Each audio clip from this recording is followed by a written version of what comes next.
টুন ইন বাংলা টুন। এক ছিল পাখি শিকারী, নেশায় ছিল পাখি শিকার করা। সে প্রতিদিন পাখি শিকার করত। সে প্রতিদিন পাখি শিকার করে বাড়িতে এসে দেখে তার কোনো না কোনো সমস্যা হচ্ছে। আজ তার ছেলে অসুস্থ হয়ে পড়ে আছে। এ দেখে তার মন একটু খারাপ। প্রতিদিন তার কোনো না কোনো সমস্যা হয়ে পড়ে থাকে। পাখি শিকারে পাখি শিকার করতে প্রতিদিনের ন্যায় আজও পাখি শিকার করতে বের হলো। বনে পাখি খুঁজতে খুঁজতে এক বন থেকে অন্য বনে চলে যায়। একটু পরে একটি পাখি গাছের ডালে বসে দেখে শিকারী পাখিকে তীর মারল, আর পাখিটি মাটিতে পড়ে গেল।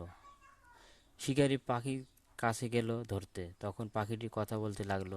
শিকারী পাখির কথা শুনে থমকে গেল। শিকারি ভাই, তুমি একজন মানুষ হইয়া কিভাবে পশু পাখি মারতে পারো? তুমি কি জানো জীব হত্যা মহাপাপ? হাজার হাজার প্রাণী হত্যা করতে পারো, কিন্তু জীবন দিতে পারবে না, পারবে না। এই বলে পাখিটি মারা গেল। এদিকে শিকারী বাড়িতে এসে বারবার মনে পড়ে সেই পাখির কথা। খাওয়া দাওয়া বাদ, চিন্তা আর চিন্তা করতে লাগলো। বলে, ঠিক কথা বলেছে। তাই তো বলি, আমার বাড়িতে এত বিপদ কেন? আজ থেকে কোনো প্রাণী হত্যা বা প্রাণী শিকারি করব না। হে গাইস, আজ থেকে আমি এবং আপনারা সহ কোনো দিন কোনো প্রাণী হত্যা করবেন না। জীবে প্রেম করে সেইতে ঈশ্বর।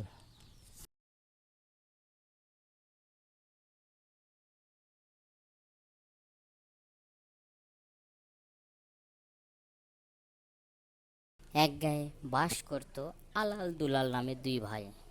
বড় ভাই আলাল, তার দিনকাল ভালোই চলতো। ছোট ভাই দুলাল রোগাশোকা ছিল, তাই তার দিনকাল একটু কষ্ট হয়ে যেত। কাঠ সে কাঠুরে কাজ করে জীবনযাপন করত।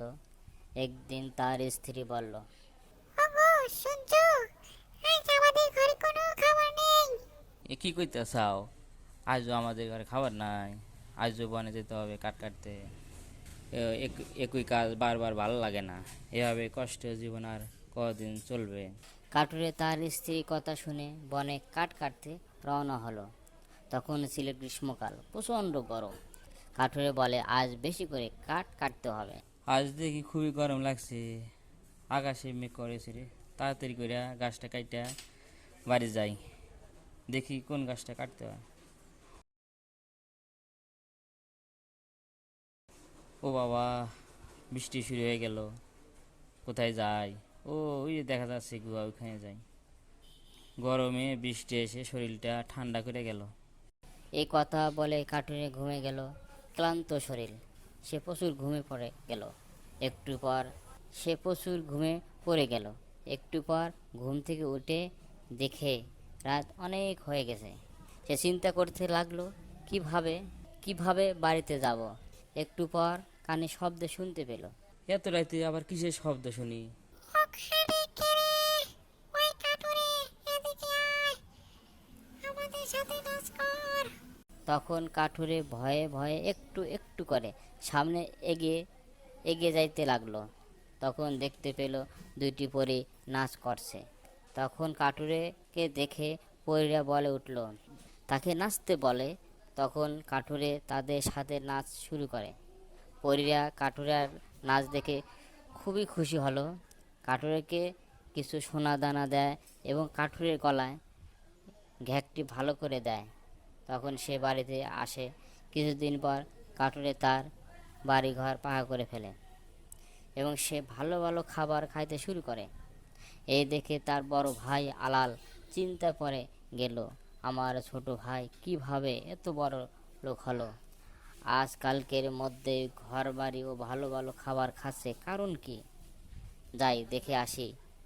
এই বলে আলাল তার ছোট ভাই কাঠুরের কাছে গেল এবং সব কিছু জানতে চাইল। তখন দুলাল তখন দুলাল তাকে সব কিছু খুলে বলল।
এই শুনে আলালের মনে ছটফট শুরু হলো।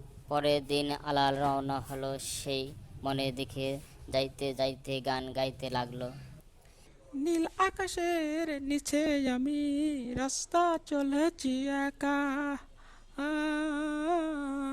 আজকে আমি যে সোনা দানা পাবো, এই দিয়ে বাড়ি গাড়ি আর তাড়াতাড়ি করবো আমি বিয়ে। আহ, আজ আমি যে সোনা দানা পাবো, তা দিয়ে করবো বাড়ি গাড়ি আর করবো তাড়াতাড়ি আর একটা বিয়ে, নীল আকাশের নিচে আমি।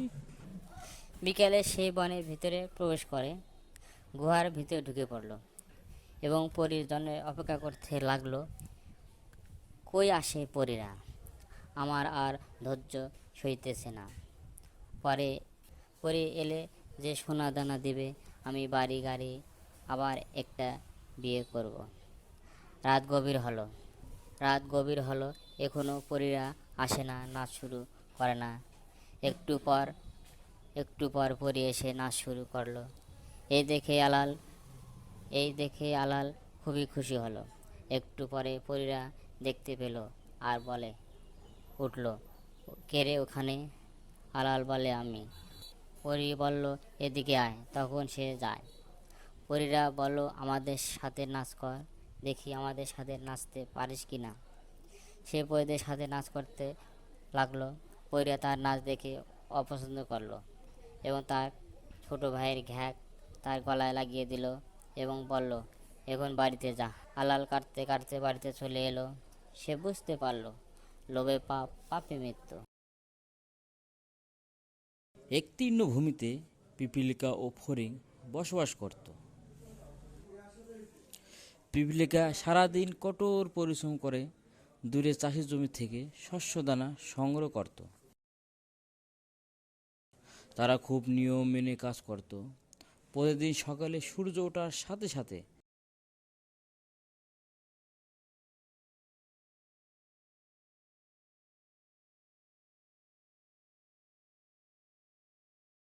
তারা দল বেঁধে মাঠে যেত খাদ্য সংগ্রহ করতে। মাথা করে শস্য বহন করত, দানাগুলো ঘরে সুন্দর করে সারি সারি করে রাখত।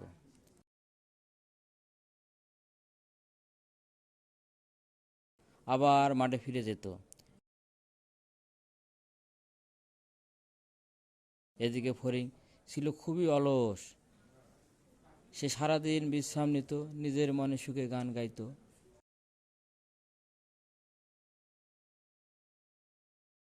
আর ভালো ভালো খাবার খাইত। সব সময় সে ফুর্তিতে থাকতো।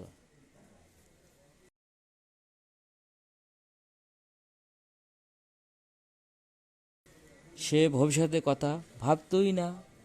সারাদিন পিপীলিকাদের পরিশ্রম দেখে ভাবত এবং কষ্ট পেত।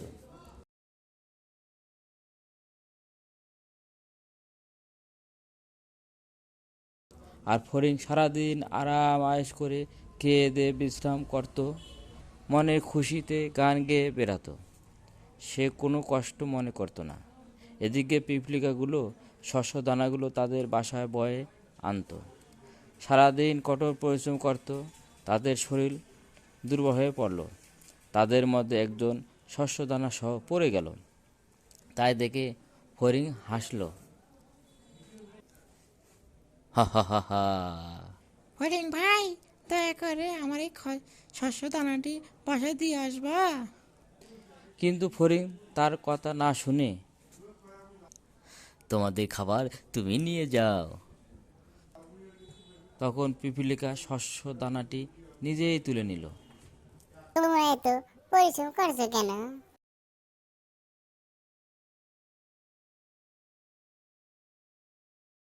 আমি শীতের জন্য খাবার সংগ্রহ করছি। আমি বলছি তুমিও আমাদের মতো খাবার সংগ্রহ করো। তখন তার কথা না শুনে তাড়াতাড়ি করে চলে গেল। তা দেখে হাসতে লাগলো, আবার সাথে সাথে গান গাইতে লাগলো। শীতের জন্য খাবার সংগ্রহ করে কী লাভ? এখন তো খাবার অনেক আছে, আর শীত তো অনেক দিন বাকি আছে। যাও যাও। হরিণ তার মনে খুশিতে নাচতে নাচতে চলে গেল। সে বুঝতে পারল না এই সুখ সব সময় থাকে না। বর্ষাকাল পেরিয়ে এলো শরৎকাল, পেরিয়ে শীতকাল এলো, সূর্য প্রায় দেখাই মিলত না। দিন ছোট হলো, রাত বড় হতে লাগলো, খুবই ঠান্ডা পড়তে লাগলো। আস্তে আস্তে তুষারপাত পড়ল, ফড়িং ঠান্ডা কাঁপতে লাগলো। তুষারপাত পরে মাঠ ঘাট সব ঢেকে গেল, কোনো দিকে কোনো খাবার না দানা নেই। তার খিদে পেয়েছে, তখন ফড়িং কাঁদতে লাগলো, এখন খাইতে না পারলে আমি তো মারা যাব, আমার ঘরে তো কোনো খাবার নেই, এখন আমি কি করি? তখন সে পিঁপড়ার কথা মনে পড়লো। তখন পিঁপড়াকে বাসায় চলে গেল, পিঁপড়াকে বাসায় চলে গেল। পিঁপড়াকে বাসায় দরজায় নক করতে শুরু করলো। পিপলিকা ভাই একটু দরজা খোলো, পিপলিকা ভাই একটু দরজা খোলো, আমি শীত ও খাবারের জন্য মারা যাব, একটু দয়া করো না। পিপলিকা দরজা খুলে দেখে সেই ফড়িংটা। পিপলিকা বলল, আমি তোমাকে অনেকবার বলেছি ভবিষ্যতের জন্য খাদ্য সংগ্রহ করো, তুমি তো আমার কোনো কথাই শুনলে না, যাও, তোমাকে আমি কোনো সহযোগিতা করব না। তখন ফড়িং বুঝতে পারলো। এখন আমি বুঝতে পেরেছি, ভবিষ্যতে ভাবাই হলো জ্ঞানের কাজ। হে গাইস, আমার মতো কেউ তোমরা ভুল করো না।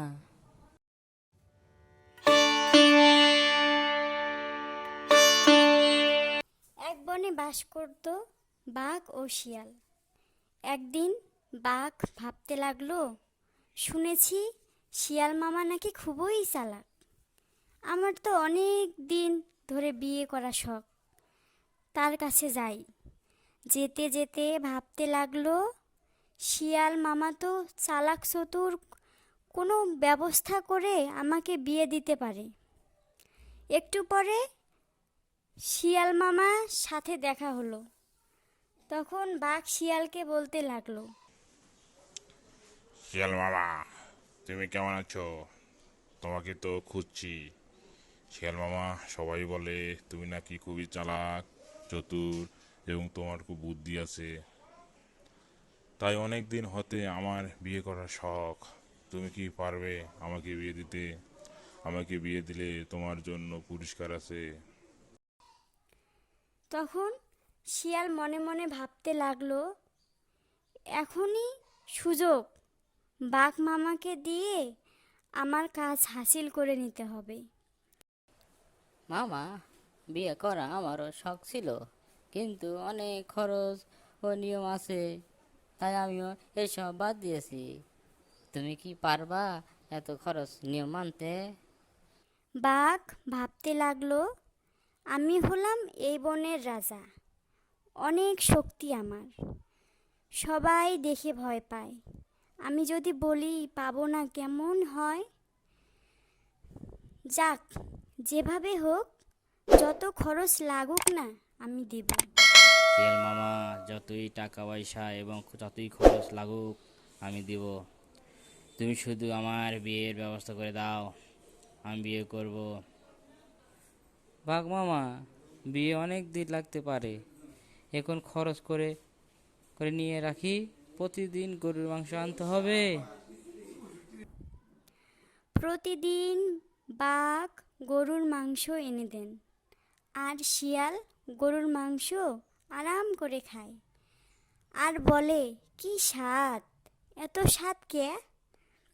মামা, শিয়াল মামা, বিয়ের খবর কি? কয়দিন পর শিয়াল মনে মনে বলে, অনেক দিন ধরে তো গরুর মাংস খেলাম, আমার অনেক দিন ধরে কোনো হরিণের মাংস খাওয়া হয় না। মামা, গরুর মাংস আনা তো শেষ, এখন তো হরিণের মাংস আনতে হবে, হরিণের মাংস এনে দিলে তোমার বিয়ে হবে খুবই তাড়াতাড়ি। ঠিক আছে মামা, আজই হরিণের মাংস এনে দেবো।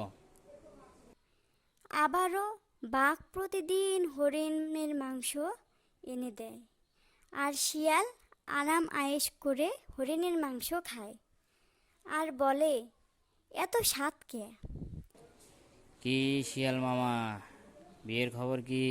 কবে হবে আমার বিয়ে, বলো না। বাঘ মামা, বিয়ে নিয়ে ভাবি, বিয়ে তো খুবই কঠিন মামা। ওই পক্ষের লোক খবর দিলে আমরা বিয়ে করতে যাব, তুমি রেডি হয়ে থেকো। এদিকে শিয়াল ভাবতে লাগলো, এখন আমি কি করি? ভাবতে ভাবতে তার মনে পড়ে গেল, আমি যে এতদিন এক কৃষকের ক্ষেত খেয়েছিলাম, সেই কৃষক একটা ফাঁদ পেতেছে, সেখানে নিয়ে যাব বাঘ মামাকে।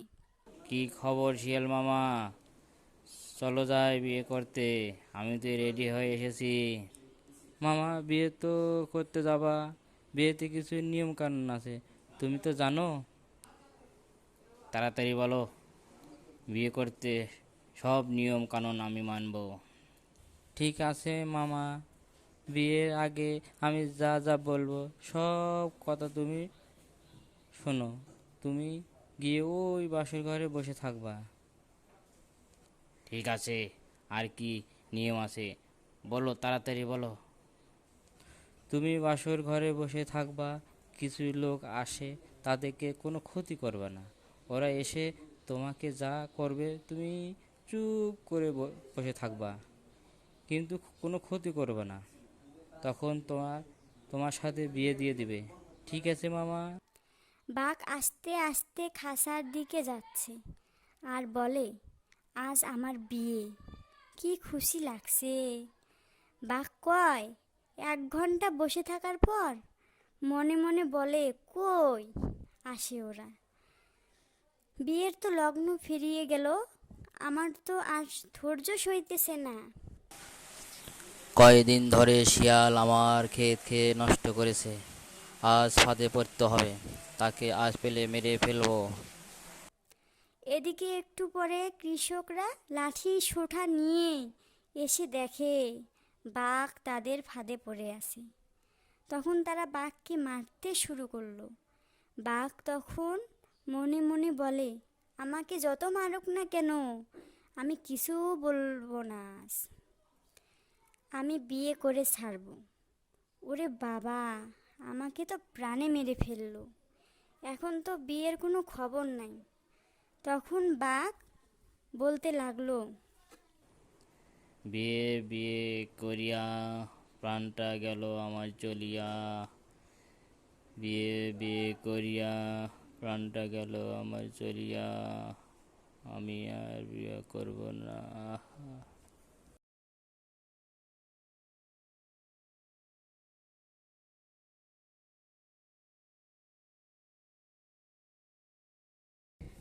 একদিন গাছ মনে মনে বলছে, আজ আমার ভালো লাগছে না কেন। তখন একটি টুনি পাখি এসে বসলো তার ডালে। তখন গাছ বলল, কেমন আছো? তোমাকে তো অনেক দিন হতে দেখি না। তখন তুমি আমার ডালে এসে গান গাও, খুবই ভালো লাগে আমার। তাই তো বলি, আমাকে ভালো লাগে না কেন একা একা? এই শোনো টুনি, আজ থেকে প্রতিদিন এসে আমাকে গান শোনাবে। আজ থেকে তুমি আমার বন্ধু। আমার মন একটু ভালো নেই ভাই, জানো না, আমার 2টি বাচ্চা ছিল, ডাইনি এসে খেয়ে ফেলেছে। তখন থেকে আমার আর কোনো কিছু ভালো লাগছে না, এখন আমি কি করি? তোমার কথা শুনে খুবই কষ্ট পেলাম। আল্লাহ তোমাকে ধৈর্য ধারণ করার ক্ষমতা দিক। এক কাজ করো, তুমি আমার ডালে বাসা তৈরি করো। আজ থেকে তুমি আমি একসাথে বাস করব। যত বিপদ আসুক না কেন আমি দেখব, এবং তোমার বাচ্চা দেখাশোনা করব। তোমার বাচ্চা মানে আমার বাচ্চা। ঠিক আছে, ঠিক আছে, তোমার কথা শুনে আমার একটু ভালো লাগলো, এখন আসি ভাই। এ বলে চলে গেল। 2 দিন পর টুনি গাছের ডালে বাসা তৈরি করলো। কিছুদিন পর টুনি 2টি ডিম দিল। টুনির ডালে এসে প্রতিদিনের ন্যায় টুনি ডালে এসে প্রতিদিনের ন্যায় গান শোনাতে লাগলো।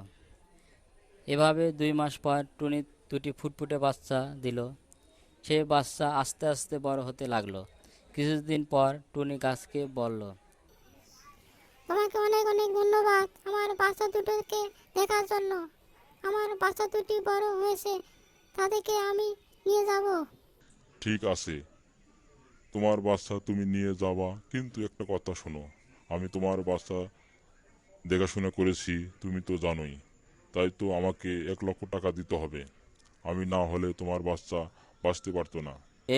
এই শুনে টুনি মাথা ঘুরে গেল। এ কি বলে? কথা ছিল কি? আর কি বলে? হে আল্লাহ, আমাকে রক্ষা করো। আমাকে কি শোনালে? তখন টুনি অনেক অনুরোধ করলো, তার কোনো কথা শুনল না। তুমি যদি টাকা না দাও তোমার বাচ্চা আমি দিব না। 7 দিন মধ্যে টাকা দিতে হবে। 7 দিনের মধ্যে টাকা দিতে হবে। না দিলে তোমার বাচ্চা আমি বিক্রি করে দিব। এই কথা শুনে টুনি মাটিতে পড়ে যায় আর বলে, তুমি ভালো কাজ করলে না। তুমি আমার সাথে এই বেইমানি করতে পারলে বুঝতেই পারিনি। টুনি টাকা খুঁজতে লাগলো আর চিন্তা করতে লাগলো, এত টাকা কোথায় পাবো। টুনি চিন্তা করতে করতে সে খাওয়া বাদ দিল। আস্তে আস্তে তার শরীর রোগশোক শুরু হলো। কিছুদিন পর টুনি মারা গেল। টুনি মরার সময় বলে গেল, হে গাইস, তোমরা এমন কোনো লোকের কথা শুনো না, বিশ্বাস করো না। মুখে মধু অন্তরে বিষ, দুষ্ট লোকের মিষ্টি কথা, এই কথা তোমরা কখনো মন ভুলো না।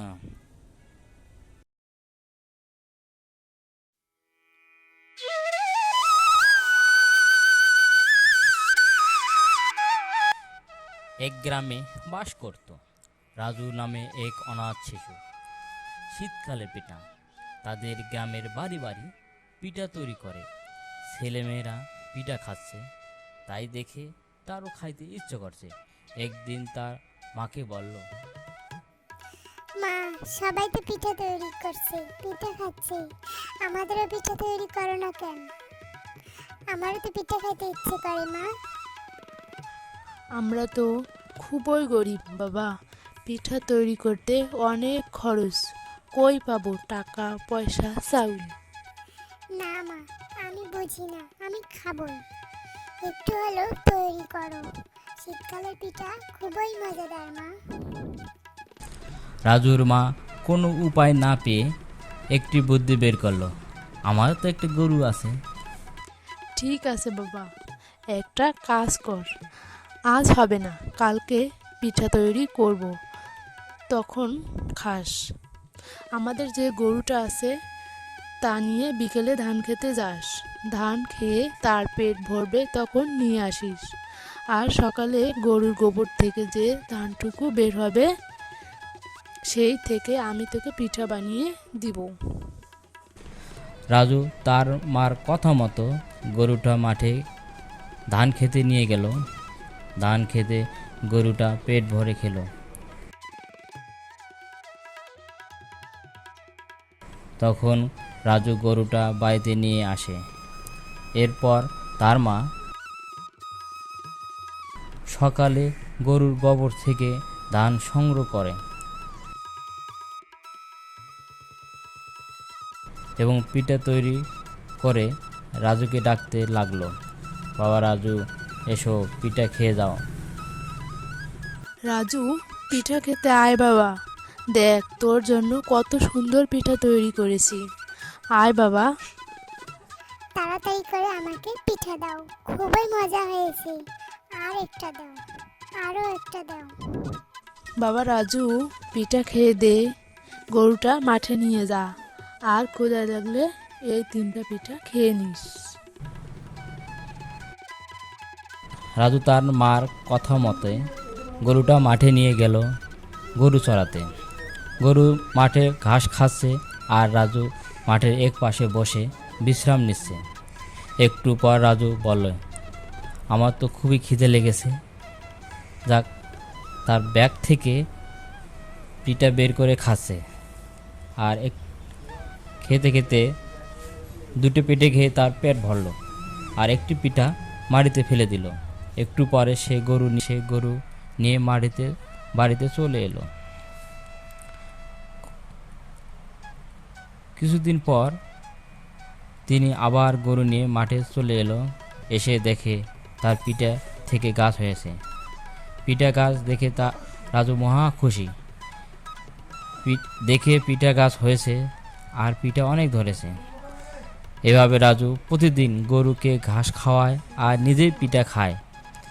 2 দিন পর রাজু তার পিঠা গাছে আসে এবং দেখে তার পিঠাগুলো কে বা কারা চুরি করে নিয়ে গেছে।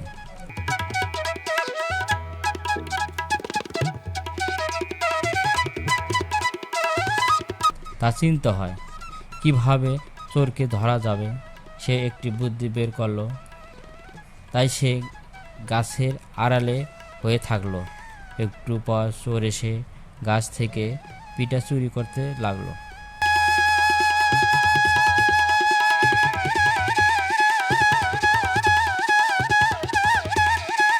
তখন রাজু চোরকে ধরল। চোর রাজুর কাছে বলল, আমি আর কোনো দিন চুরি করব না, আমাকে ছেড়ে দাও, আমাকে মাফ করে দাও। রাজু চোরকে মাফ করে দিল। চোর বাড়ি চলে গেল। রাজু বলল, মাফ করে দেওয়া হলো মানুষের মহৎ গুণ। রাজু তার পিটা গাছ নিয়ে জীবন সুন্দরভাবে চলতে লাগলো।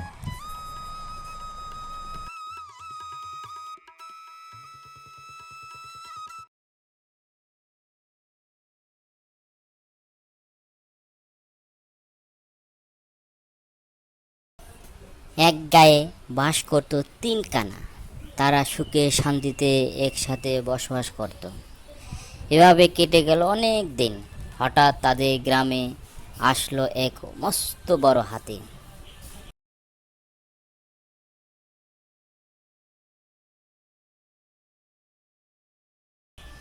গ্রামবাসী ছুটে গেল হাতি দেখতে।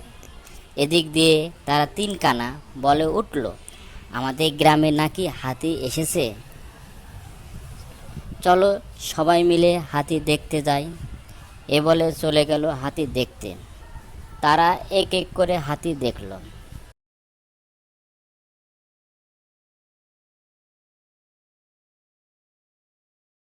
হাতি দেখে ফেরার পথে প্রথম কানা দ্বিতীয় কানাকে বলল, কি রে বন্ধু, তুই হাতি কেমন দেখলি? হাতি তো দেখলাম বন্ধু, হাতি দেখতে তো একটা মোটা সোটা কারেন্টের পিলারের মতো। আমি 2 হাত দিয়ে ধরতে পারিনি। হাইরে মোটা, ও একটু নরম সরম। আমার মন ভরে গেছে রে বন্ধু। আমি জীবনেও দেখি নাই এমন হাতি। তুই হাতি দেখিস নাই? হাতি ওই রকম হয় নাকি? হাতি হলো একটা মূলার মতো। মূলা চেয়ে বড়, মোটা, কিন্তু খুবই শক্ত। তোরা কেউ হাতি দেখাস নাই, বোকারা। হাতি হলো একটা আস্তে কুলার মতো। আমি নিজের হাতে দিয়ে নেড়ে চেড়ে দেখেছি। এই নিয়ে 3 বন্ধু রাস্তায় ভীষণ ঝগড়া করতে লাগলো। তখন পাশ দিয়ে এক ভদ্রলোক যাচ্ছিল। তাদের ঝগড়ার কথা শুনে এগিয়ে এলো। কি হলো তোমাদের, ঝগড়া করছো কেন? আগে আমার কথা শোনো, শুনি কি হয়েছে। তখন তারা বলতে লাগলো। তাদের কথা শুনে লোকটি বুঝতে পেল। তখন লোকটি বলল, তোমরা হাতি দেখেছো ঠিক আছে, একজন দেখেছো পা, একজন দেখেছো দাঁত, আর একজন দেখেছো কান। তখন তারা বুঝতে পেল আমাদের ভুল বোঝাবুঝি। তাই এক কানা আরেক কানাকে পথ দেখাতে পারে না।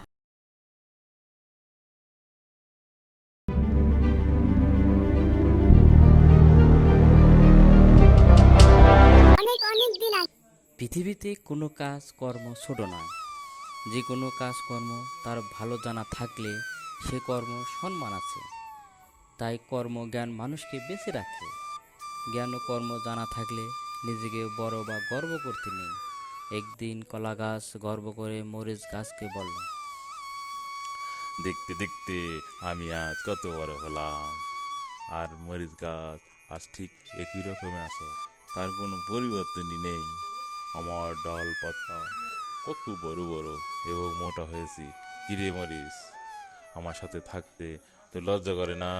দেখ আমি কত বড়, তুই কত ছোট, মানুষ দেখলে হাসবে রে। এটা এটা সৃষ্টিকর্তার খেলা রে ভাই, তাই এত বড়াই করা ভালো না। একদিন এই পৃথিবী ছেড়ে চলে যেতে হবে। আমি হলাম ছোট, আর তুমি বড়দের অধিকারী। এর কাজ একই, শুধু দেহের পরিবর্তন। থাক থাক, এত জ্ঞান দেওয়া লাগবে না। আমাকে যত লোক ভালোবাসে আমার কদরও বেশি রে। আমি সুস্বাদু খাবার, তুই ছোট, সবাই তোকে ভালোবাসে না রে। আমি ছোট হলেও তোমার চেয়ে আমার কদর খুবই বেশি রে ভাই। আমাকে ছাড়া মানুষের খাবার চলেই না, সব সময় লাগে, আর তোমার শুধু প্রয়োজনে ব্যবহার হয়। আমি এমন একটা খাদ্য ছোট বড় বুড়া বুড়ি ছেলে মেয়ে সকল লোকই খায়।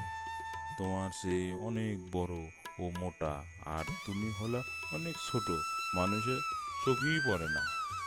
আমি অনেক ছোট হলেও তেজ অনেক, একটু হলেও মানুষের চাহিদা পূরণ হয়। শোনো টুনি, তোমাকে অনেক দিন হতে দেখি না। আমার ডালে বসো। ও ডালে বসার পর আমি টেরই পেলাম না। আর আর যদি মরিচ গাছের ডালে বসো, তার ডাল ভেঙে যেতে পারে। ঠিক আছে ভাই, তুমি হলো এক বড় ধরনের গাছ, তোমার তো কোনো সমস্যা হবে না।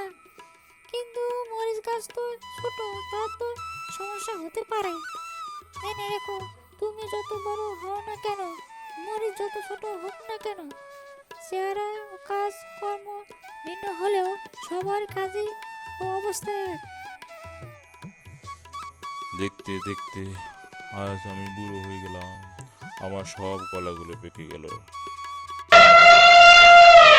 অনেক দিন ধরে পাকা কলা খাওয়া হয় না, আজ মজা করে খাবো পাকা কলা। আমি ছিলাম কি, এখন আমার অবস্থা কি? আমার দেহ নিয়ে মরিচের সাথে যে অহংকার করেছিলাম তা ঠিক না।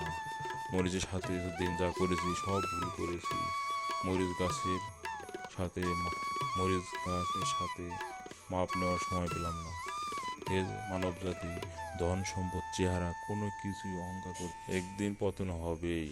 অনেক অনেক দিন আগের কথা, এক গায়ে বাস করত রতনলাল। বাবা মারা যাওয়ার পর ছোট হয়ে সংসার চালাতে হতো তাকে। মা সহ দুঃখ কষ্ট করে সংসার চলতো মাছ বিক্রি করে।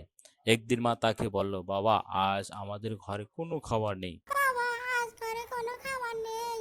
মা, আমি নদীতে মাছ ধরতে যাচ্ছি, বাজার বিক্রি করে কিছু খাবার নিয়ে আসবো। সে জাল নিয়ে বেরিয়ে পড়ল নদীতে মাছ ধরতে। রতনলাল নদীতে জাল ফেলে দিল আর তুলে দেখে কোনো মাছ নেই। আবার জাল নদীতে ফেলে দিল। এভাবে বারবার চেষ্টা করতে লাগলো। এবার জাল ভাই লাগছে, মাছ পড়ছে বুঝি। এবার কোনো মাছ নেই, যা হোক, হাল ছাড়া যাবে না। আবারও চেষ্টা করি, নদীতে জাল ফেলে দেখি। ও এবার মাছ পড়ছে, বড় মাছ পড়ছে বুঝি, জাল ওজো লাগছে। ও বাবা, এটা কি কলসি? রতনলাল বলে, দেখি কলসিতে কি আছে। এ বলে কলসির মুখ খুলে দিল আর একটা দৈত্য বেরিয়ে এলো। হা হা হা হা, তুমি আমাকে আজ মুক্তি করে দিলে। আমি 12 বছর ধরে বন্দি ছিলাম। মালিক, তুমি আমার আজ থেকে তুমি আমার মালিক। আমার জীবন বাঁচিয়েছো, আমাকে মুক্তি করার জন্য তোমাকে ধন্যবাদ। তুমি আমার কাছ থেকে যা চাইবে তাই পাইবে, কিন্তু শর্ত আছে, প্রতিদিন 3টি করে চাইতে পারবা। এভাবে চাইতে চাইতে যেদিন তোমার চাহিদা শেষ হবে, আমি তোমাকে মেরে ফেলবো। দৈত্য এই বলে চলে গেল। মাঝিও বাড়িতে চলে গেল। মাঝি প্রথম দিন বলে ফেললো, দত্ত, আমাকে ভালো ভালো খাবার দাও। দত্ত, আমাকে ভালো ভালো খাবার দাও। সঙ্গে সঙ্গে তা দিয়ে দিল। এভাবে মাঝি তার সব আশা পূরণ করলো। এভাবে কয়েক বছর চলে গেল। সে ভাবলো, আমার আর কোনো চাওয়া নেই, এখন আমি কি করব। তখন দৈত্য হাজির হলো। মালিক, আজ আপনি কি চান? সে ভাবতে লাগলো, আজ আমার কোনো চাওয়া নেই, এখন আমি কি করি। তখন তার মাথায় একটি বুদ্ধি এলো। ও, আমার কুকুরের লেজটা সোজা করে দাও। আর দৈত্য কুকুর লেজ সোজা করতে চেষ্টা শুরু করলো। এভাবে দৈত্যর 12 মাস চলে গেল, কুকুরের লেজ সোজা করতে পারলো না। তখন দৈত্য বলে উঠলো, হে মালিক, আমাকে মাফ করো, আমি আর কুকুরের লেজ সোজা করতে পারছি না। আমি এই দেশে আর থাকবো না, আমাকে অনুমতি দিন মালিক। তো এই বলে চলে গেল। এ কথা শুনে মাঝির জীবন খুশিতে ভরে